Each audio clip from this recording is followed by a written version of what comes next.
Hi, this is Munson with Munson Music, and we're going to talk about how you can strum through a song called Midnight Memories by One Direction. And it starts out with some really cool hits where you may want to kind of start out with just the open E. And then there's this cool little lick that kind of comes in where you can kind of play open E, second on the low E, fourth fret on the low E, open A, and then we kind of go to that second fret on the A, fourth fret on the A, and then open D, and then fourth fret on the A, and then second fret on the A, and then open A, and then 4 on the low E, and then second fret on the low E, and then open E. So it's this cool little E scale run. O 2 4 O 2 4 O 2 4 2 O 4 2 O O. Now you may want to kind of back up that with chords too, and you could kind of do your first. Well, we start on an E major chord, and when you play E major, first finger goes to G on the first fret, second finger on the A string on the second fret, and third finger on the D string on the second fret. And if you strum all those together, that sounds an E major chord, and it sounds really happy. So you can kind of just follow the chords through that with kind of this E with kind of those down, and you might want to kind of kill the strings. And then we could kind of do some chord punches where you could do an E major, and then it would go to an A major chord. When we play A major, first finger goes to the D on the second fret, second finger on the G string second fret, third finger on the B string on the second fret. And if you strum all those together, that sounds an A major chord, and it sounds really happy. And then we can go to a D major chord for kind of the open D string part of the lick, where you do first finger on the G string second fret, second finger on the high E on the second fret, and third finger on the B string on the third fret. And if you strum the D string to the high E string, that sounds a D major chord, and it sounds really happy. And then from the D, we'd be going right back to our A major chord. So you can kind of just punctuate with kind of that E major, E, A, D, A, E, E, A, D, A, E. So we want to kind of play around with that, or a lot of times with a song like this, just to kind of support my voice, I like using something called a strum pattern. And one of my favorite strum patterns for a 4/4 like this is down, down, up, up, down, up. So you could kind of take the E and work it that way too. If you wanted to folkify the song, you could do the E with a down, down, up, down, up, down, down, up, down, up, down, down, up, down, up. And then on those hits, you could just do down. So you could do E with a down, down, up, down, up, D, A, D, A, E, down, up, D, A, D, A. Now what can also be really cool is to use some things called power chords. And on the E chord, you may want to kind of think about using an E5 power chord, and you could play just the E and the A string, kind of make that really heavy there. And then on the A, you could use just the A and the D strings for that hit. And then on the D, you could use just the D string and the G string, kind of make a D5 idea or an A5 idea and a D5 idea. So kind of E, E, A, D, A, and just kind of go with just the power chords. So that might be kind of a cool way to kind of work it too. Or you could play those power chords in some different places. So another way to play E5 would be doing first finger on the A string on the 7th fret, third finger on the D string on the 9th fret, and if you strum the E string, the A, and the D string together, that sounds another E5. So you may want to kind of think about using that for the E5. And then for the A, if you're digging on the power chord idea, you could do your A5 as a first finger on the low E string 5th fret, third finger on the A string 7th fret, and kind of work that A5 just on the E and A strings. And if you take that shape and kind of shift strings to the A string and the D string, then that's another way you can play your D5. So you can kind of work it as kind of E5,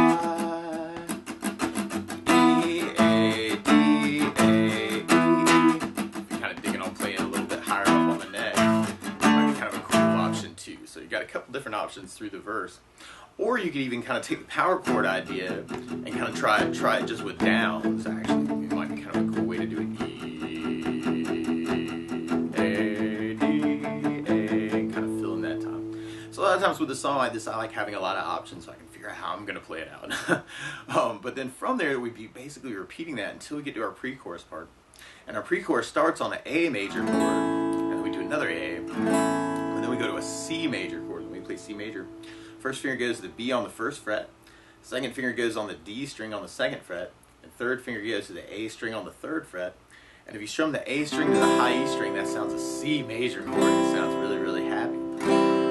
digging on the power chords though, you could do that as a C5 power chord by doing first finger on the A string 3rd fret, third finger on the D string on the 5th fret, and if you strum the A string and the D string together, that sounds a C5 power chord. So we're kind of digging on kind of making it really heavy through that part.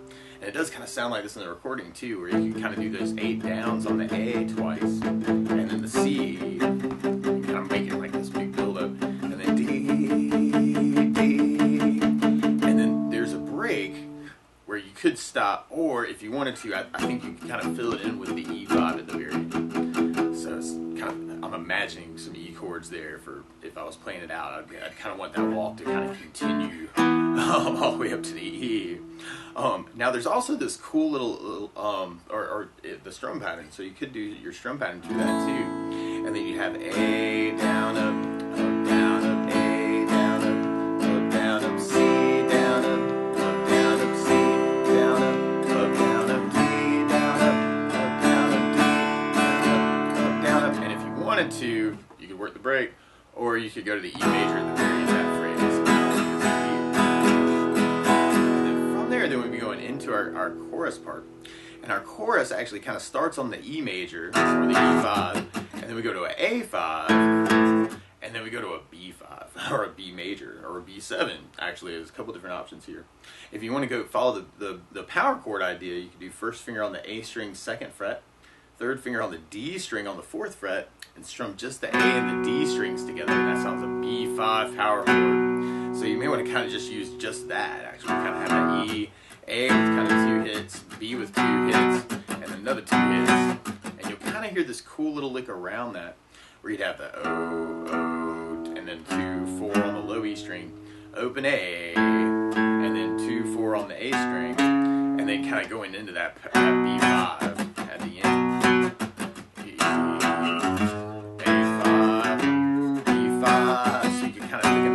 Power chords too. And kind of had that in, and then you'll hear this cool little B lick too, where you could play 2nd on the A, 4th fret on the A, 2nd on the D, and this 4th on the A, 2nd on the A, and then 4th fret on the low E, and then 2nd fret on the low E string, like through that part too. So the B5, 2, 4, 2, 4, 2, 4, 2. If you wanted to kind of throw in that B lick, that could be a cool thing to kind of add to. Or you could strum through that, and if you wanted to, you might want to think about using a B7 chord for the B5.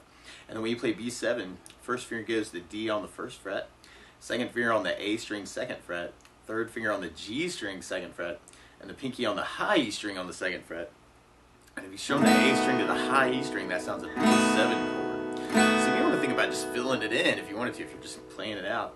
And you could use just that down, down, up, down, up, and have E, down, up, down, up, A, down, up, down, up, B7, down, up, down, up, B7, down, up, down, up, down, up, down, up, A, down, up, down, up, B7, down, up, down, up, B7, down, up, down, up. Now you might also want to kind of think about just doing the big hits, but with the chords too, kind of the E major, A major, B7, B7. I'm doing that 2 down, so I'm kind of adding in a little bit of right-hand reading or left-hand reading to that too. And then on that last B, you'll kind of hear it's almost like 4 down ups with killets after it, like down up, kill it, down up, kill it, down up, kill it, down up, kill it. So you may want to kind of try and match the rhythm on that too. So that might be another option too. And then from there, then we'll be going back into kind of our verse part. Now something else I think about adding to the song though is bass notes. And a lot of times on that E major, on that first down of the down, down, up, down, up, kind of like our power chords, actually you can throw in a bass note to kind of support it. So on the E major, you'd have the low E for the bass. On the A, you'd have the A for the bass. On the D, you'd have a D for a bass, if you wanted to add basses. On the C, you'd have the A for the bass. And on the B7, you'd have the A for the bass. So you want to kind of play around with some bass notes through it. So if we tried that through our next verse, you could kind of work it as kind of a bass down, up, down, up, and then kind of do those hits through the E, A, D, A.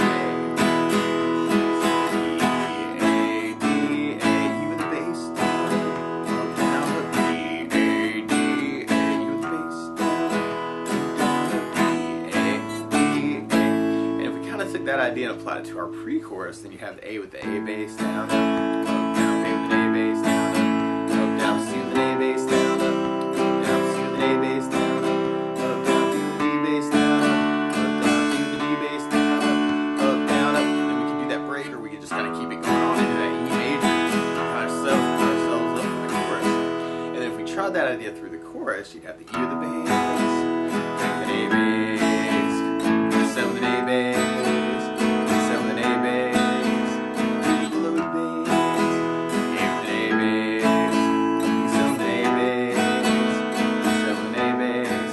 But I really think you might want to kind of work on those licks. So that might be kind of a cool thing to kind of go back to those, or even alternate.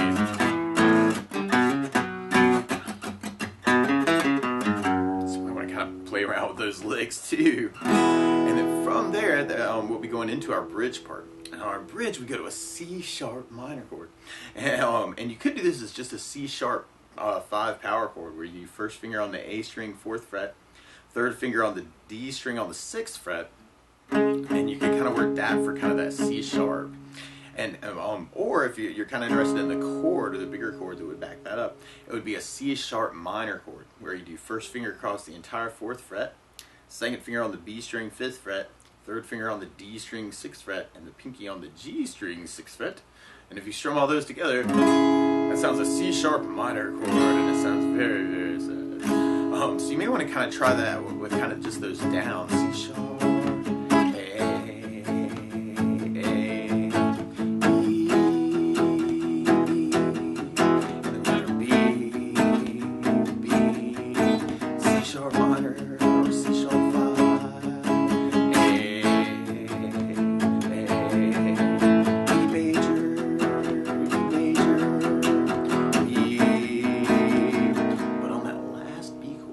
there's this very, very cool scale run that you might want to try and do power chord shapes through. But you start on the A string 2nd fret, and then 4th fret, and then 6th fret, and then 7th fret, and then 9th fret, and then 11th fret, and then 12th fret, and then 14th fret. And you could even kind of work that with the E. E is a drone. Might be kind of a cool idea, kind of working just the E and the A strings for that lick. Or what could be cool is to kind of take the power chord shape that we've been talking about, the B5, the C5, the D5, and you kind of move that through that lick. Kind of that B, C sharp, 6, 7, 9, 11, 12, 14, 2, 4, 6, 7, 9, 11, 12, 14. So I'm just kind of moving straight up the A string with that power chord shape. And then that kind of leads us into our last chorus. Or if you know other strum patterns or other licks that would work through that too, you might want to kind of play around with all these ideas actually, see what works for you. It can always be cool to kind of make it your own too.